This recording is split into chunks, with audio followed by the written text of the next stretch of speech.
Okay, in this video, we're going to learn how to make a sandwich wrap.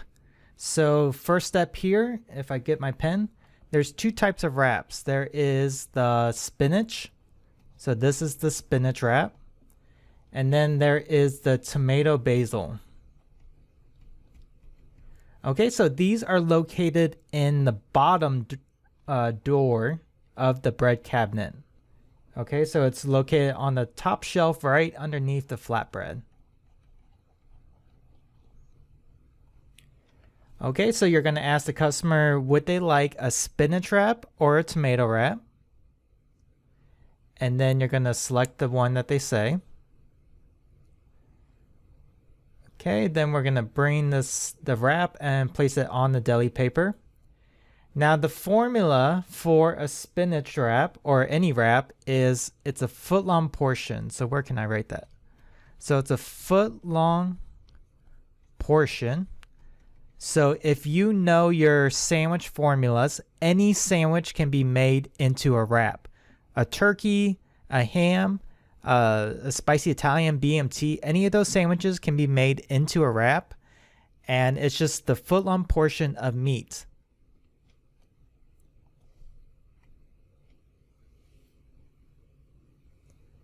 So if we made a turkey wrap, we would do 8 slices because 8 slices is a foot-long portion. Now, when you do the wrap, you see here that I'm just laying it flat onto the wrap, okay? And you're going to place the meat, so if this is about half, you're going to place the meat along about the lower third of the wrap. Okay, so I'm putting 4 pieces here and 4 pieces here.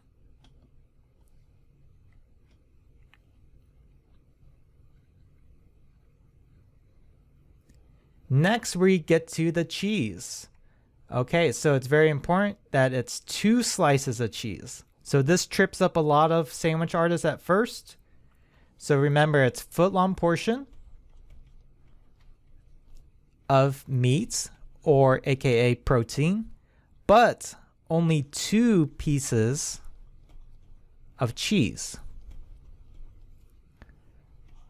Okay, so remember that difference there. So it's not 4 pieces, it's foot-long meat, but only 2 pieces of cheese.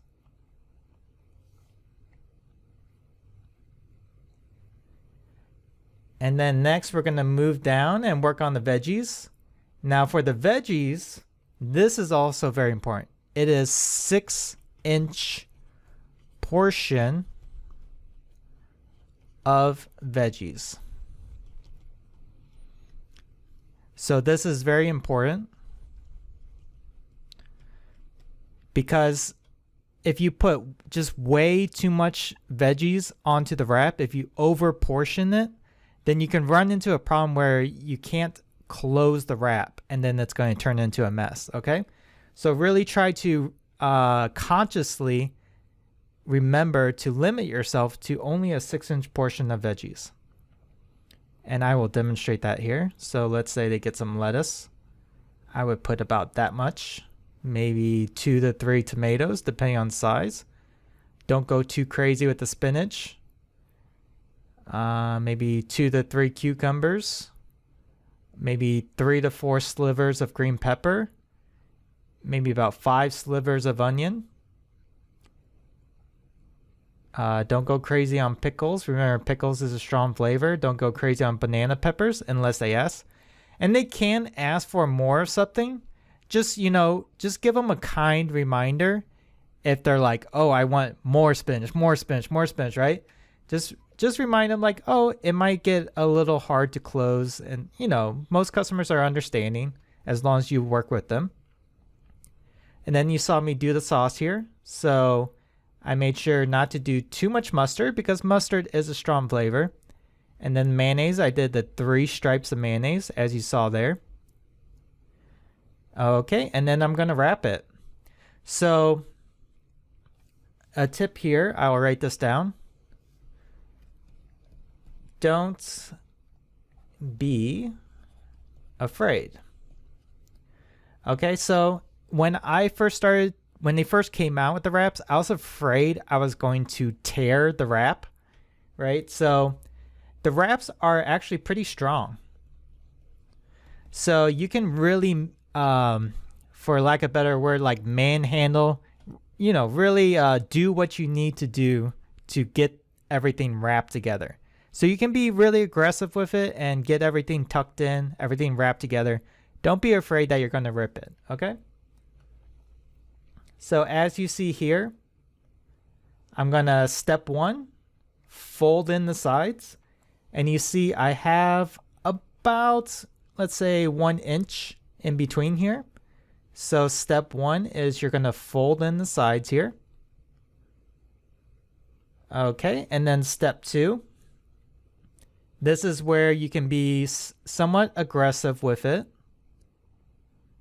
And you're going to lift the bottom. So you're going to see me lift the bottom and wrap everything over. Now this is where you can be somewhat aggressive with it and just to get everything tucked in together. So don't be afraid to do what you need to do to get that tucked in. You see I'm wrapping it over. Okay. And then just simply step 3 is to roll it.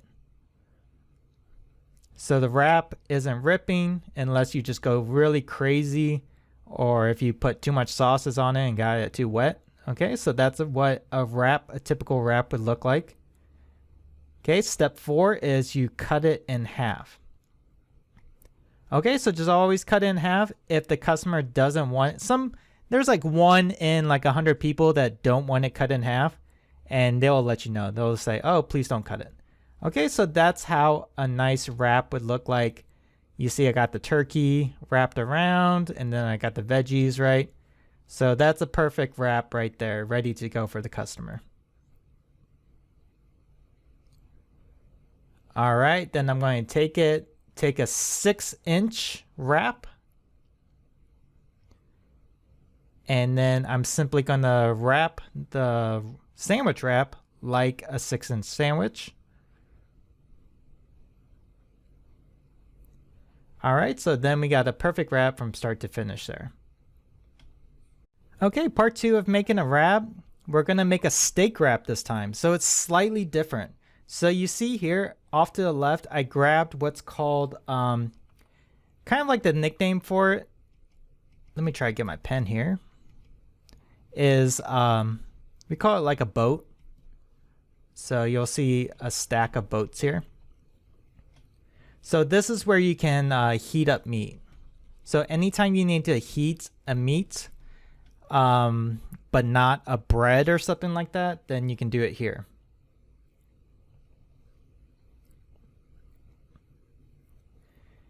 So remember, it's a full-on portion of meat. So I'm going to do 2 proper scoops of steak. Remember your scooping practice. Don't do too much or too little. Don't accidentally give them double steak. Okay, so then I'm going to take that full-on portion of meat and I'm going to add any cheese that they get to it. Remember that it's 2 pieces of cheese. Remember, full-on portion of meat and only 2 pieces of cheese. Okay? And they can get double cheese if they want. And then when you toast it, you're just going to simply toast it whatever portion you have. So I have a full-on portion of steak. So I'm going to do a full-on portion of steak as the cooking setting. Okay, let's fast forward it there. There is these silicone like little grippers if you need to pull it out, because that boat thing can be a little hot there. Okay, and then you're simply going to put that steak onto the sandwich.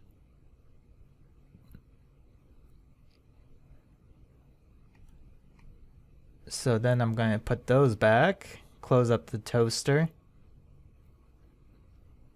Now this is very important. I didn't say this on the other video, but never, sometimes a customer will ask, can I get the wrap toasted? Never toast the wrap.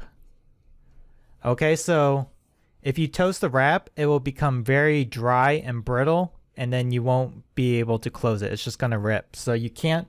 So just let them know, oh, I'm sorry, we can't toast the wraps, you know, or they become too brittle, right? Okay, so you cannot toast the wrap. And then sometimes people with the steak, you can get, at the time of this video, you can get guacamole for free, I guess, on the wraps. So if they want one scoop of guacamole, they can get that. A lot of people get that with the steak one. Okay, and then from this point on, it's simply the same process. 6-inch portion of veggies, remember that. So don't go crazy. And then whatever sauce they want. Okay, 3 stripes. For steak, they may like salt and pepper and stuff like that. And then here's another demonstration of the wrap. So wrap the sides, fold it over, and then roll it up. So you got a nice wrapped sandwich. And then chop it in half. Put the knife away. Okay, so now I have a completed Chipotle steak guacamole wrap ready to go. And I'm using the 6-inch bread wrap to roll it up, grabbing them a napkin and putting it into the bag. Now it's ready to go.